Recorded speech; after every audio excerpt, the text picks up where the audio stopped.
नमस्कार, सुमन्स किचनमध्ये आपलं स्वागत आहे। आज आपण पौष्टिक आणि पचायला हलके फुलके असे हिरव्या मुगाचे लाडू कसे बनवायचे ते पाहणार आहोत।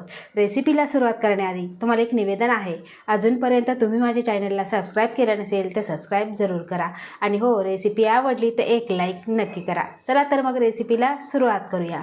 आता आपल्याला पौष्टिक मुगाचे लाडू बनवायचे, त्यासाठी काय काय साहित्य घेतलेलं आहे ते बघूया। आता लाडू बनवण्यासाठी आपल्याला कोणतीही एखादी वाटी किंवा कप सेट करून घ्यायचा आहे।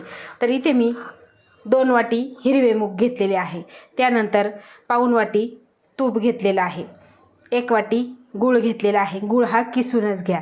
त्यानंतर मनुके घेतलेले आहे 2 चमचे, 10-12 काजू आणि 10-12 बदाम घेतलेले आहे। त्यानंतर इथे मी अर्धा चमचा साखरेत बारीक केलेली वेलची पूड घेतलेली आहे। आता आपल्याला मूग भाजून घ्यायचे आहे।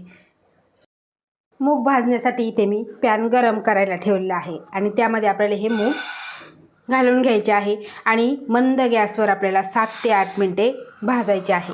खूपही आपल्याला करपवायचे नाही किंवा एकदमच असे हलके भाजायचे नाही, तर थोडासा वास सुटेपर्यंत आपल्याला हे भाजायचे आहे।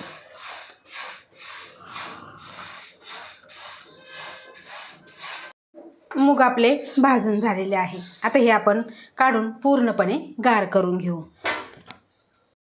आता त्याच गरम पॅनमध्ये घालायचं आहे आपल्याला 1 चमचा तूप आणि त्या तुपामध्ये आपल्याला काजू बदाम हे हलकेसे परतून घ्यायचे आहे।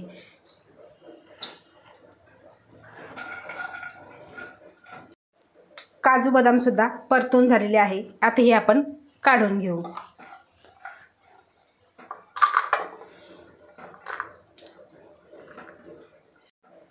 आता यामध्येच घालायचे आहे मनुके सुद्धा आपण हलकेसे परतून घ्यायचे आहे। आता यामध्ये तुम्ही मेथी सुद्धा भाजून घालू शकता, पण आता उन्हाळा आहे आणि उन्हाळ्यामध्ये मेथी गरम पडते, त्यासाठी मेथी मी घालणार नाही।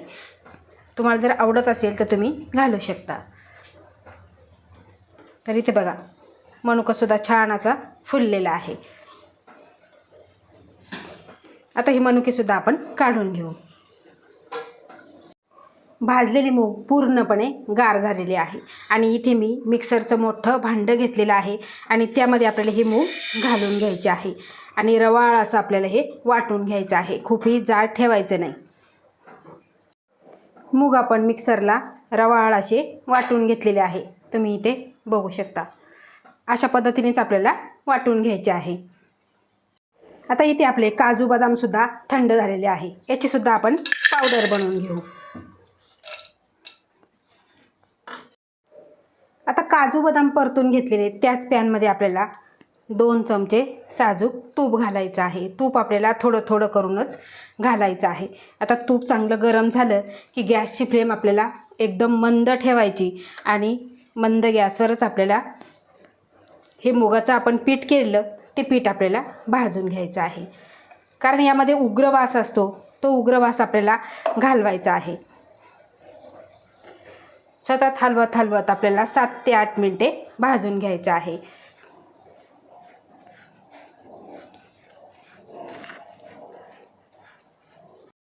दोन 3 मिनिटे आपण हे परतून घेतलेलं आणि याच्या गाठीसुद्धा आपण मोडून घेतलेले आहे। आता बाकीचं राहिलेलं जे सगळं तूप आहे ते आपण यामध्ये घालायचं आहे आणि खमंग असं वास सुटेपर्यंत आपल्याला भाजून घ्यायचं आहे। 7 ते 8 मिनिटे झालेली आहे आणि हे मुगाचं पीठ आपण तुपामध्ये खमंग असं भाजून घेतलेलं आहे। छान असा वास सुटलेला आहे, कारण आपण आधीसुद्धा हे मूग भाजून घेतलेले, त्यामुळे जास्तीचा वेळ लागत नाही। तुम्ही इथे कलर बघू शकता, अतिशय सुंदर असा कलर आलेला आहे। आता हे आपल्याला एका ताटामध्ये काढून घ्यायचं आणि कोमट करायचं आहे।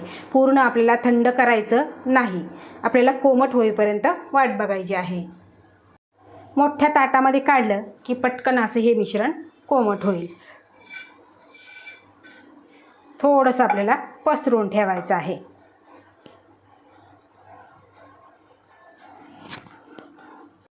मुगाचं मिश्रण हे हाताला सोसवेल इतपत कोमट झालेलं आहे। खूपही आपल्याला गार करायचं नाही, कोमटच करून घ्यायचं आहे. आता यामध्ये घालायचं आहे आपल्याला गूळ,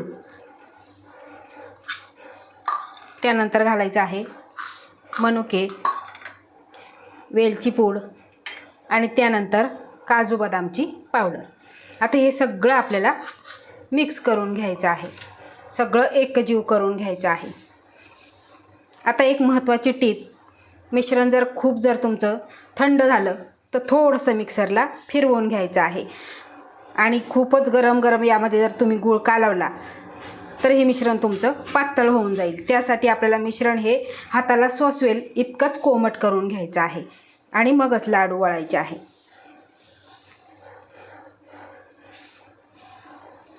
तर बघा, अशा पद्धतीने आपल्याला सगळं एकजीव करून घ्यायचं आहे. आता मिश्रण खूप तुमचं गार झालं, लाडू वळत नसेल तर काय करायचं, फक्त मिक्सरच्या भांड्यामध्ये घालायचं आणि हलकंसं फिरवून घ्यायचं. खूप जास्तीचं सुद्धा फिरवायचं नाही, नाहीतर गूळ हा पातळ होईल आणि मिश्रण पातळ होऊन जाईल. हे सगळं एकजीव करून घेऊ. मिश्रण सगळं एकजीव करून घेतलेलं आहे, तुम्ही इथे बघू शकता. आता आपल्याला लाडू वळायचा आहे. आता एकसारखा लाडू येण्यासाठी तुम्ही एखादी वाटी घ्या किंवा जेवढं आपल्या मुठीत बसेल तेवढं आपल्याला मिश्रण घ्यायचं आहे आणि आपल्याला लाडू वळायचा आहे. अतिशय सुंदर असा हा लाडू वळला जातो आणि चवीला अप्रतिम लागतो. तर बघा, भरभर असा हा लाडू वळून झालेला आहे. तर अशाच पद्धतीने आपण सगळे लाडू वळून घेऊ. आपले मुगाचे लाडू वळून तयार झालेले आहे. एकदम कमी साहित्यामध्ये आणि झटपट असे तयार होणारे हे पौष्टिक लाडू आहे. तर तुम्ही इथे लाडू बघू शकता, एकदम दाणेदार असा तयार झालेला आहे. आता तुमची मुलं मुगाची भाजी खात नाही तर त्यांच्यासाठी हा सुट्टीमध्ये तुम्ही खाऊ बनवून ठेवायचा. मुले अगदी पटकन संपून टाकतील, इतका हा चवीला छान लागतो. तर तुम्हाला माझी आजची रेसिपी कशी वाटली हे कमेंट करून नक्की सांगा. आवडल्यास लाईक करा, शेअर करा, सबस्क्राईब करा आणि बाजूचं बेल आयकॉन बटन प्रेस करा. धन्यवाद.